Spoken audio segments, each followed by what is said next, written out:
Greetings and welcome to this first painting sesh of sorts. As you saw in the title, I'll be painting the Spellweaver and Mindthief minis of Gloomhaven. As you can see, looking at the miniatures here unpainted and unprimed, they're not very good quality minis, and so these being my first miniatures to paint in quite some time, quite a few months now, I figured these would be a good warm-up and not something I would beat myself up over. I primed them, as you may have seen in the past video possibly, with a terrible black primer. It's a thick, supposedly should be matte, spray can primer that you can pick up at Walmart. It's not great, it's durable though, and it works. And these first painting sessions will be sort of a warm-up, returning back into the painting hobby, but not just that, but being in a new place, settled down, where I can finally purchase an airbrush. I've wanted an airbrush my entire life, really wanted one when I was a kid, later lost need for it, now the need is back. And the setup is back. One of my last, if not the last, miniature painting video was painting the Werewolf, and I was trying a new painting style which incorporates a lot of different colors, and that's an approach that I'm going to be working on developing more, and definitely something I sought to practice in this painting session. So if you notice, I'm just laying colors down in a pretty messy way, and I'm sorry about skipping a big introductory portion of the Mindthief.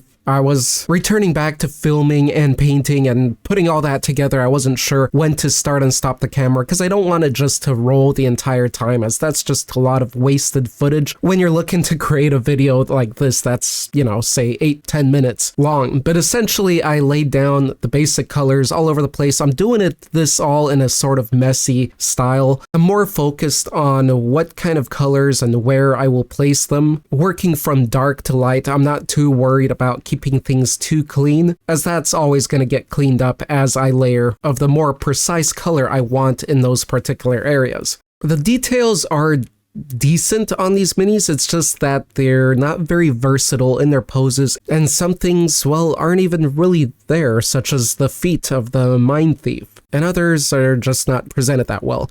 And these, I mean, Gloomhaven's not that new of a game, and it's not really a miniatures-oriented game. You just have the miniatures for the playable characters. The monsters are all standees.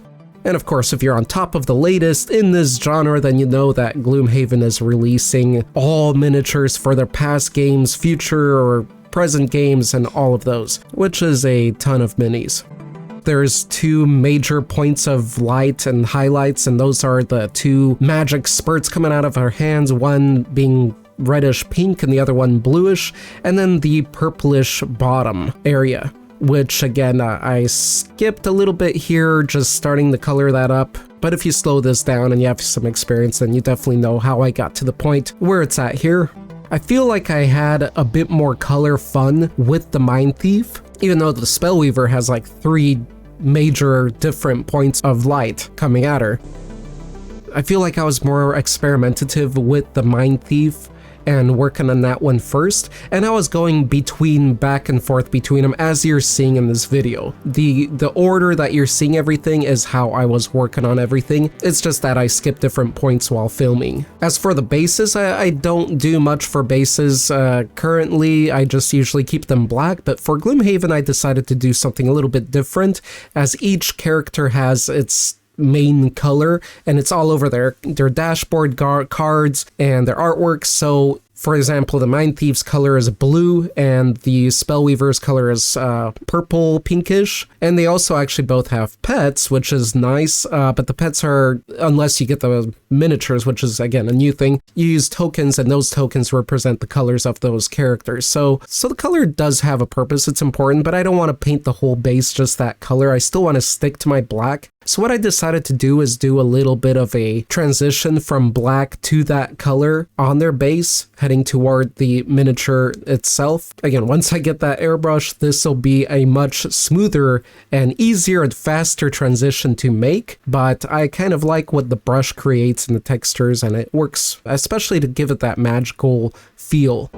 As for the Spellweaver, I did skip also painting up the leg armor sort of straps that she has. I just went with a grayish, dark, blackish tone on that, as I didn't even notice that clearly in the artwork at the start. But I figured that would work there, and you can also see her feet there on the bottom. Not a great sculpt at all there, but you know, the rest of it works, and for messing around and keeping these paint jobs messy, these miniatures were actually fun to paint, and again, it was kind of a looser approach and mentality going into these, so I feel like they turned out well, so I'm pretty happy with their outcome. And as far as what my goal was to experiment and mess around with the colors and all that, I feel like I accomplished more of that on the Mindthief. I'm really happy how he came out, and that's all. What do you guys think of this duo? These are the characters I'm playing with in Gloomhaven currently. They're both sort of dark in different ways, magic casters and such, and